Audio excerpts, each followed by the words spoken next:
MyView video guides, how to add or change your profile picture.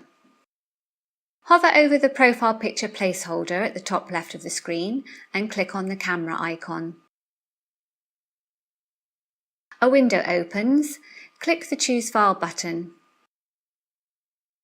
Navigate to the folder where you've stored your profile picture. Select the picture and click on the Open button.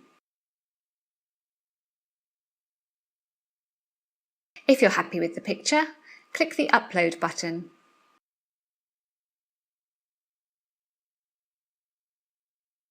You'll now need to refresh your screen by clicking the F5 key on your keyboard.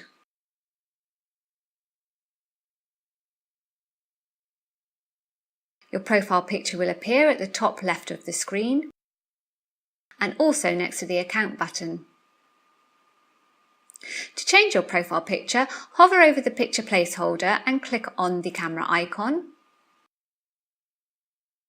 or click on the Account button and View My Details, and hover over the picture in the View My Details screen.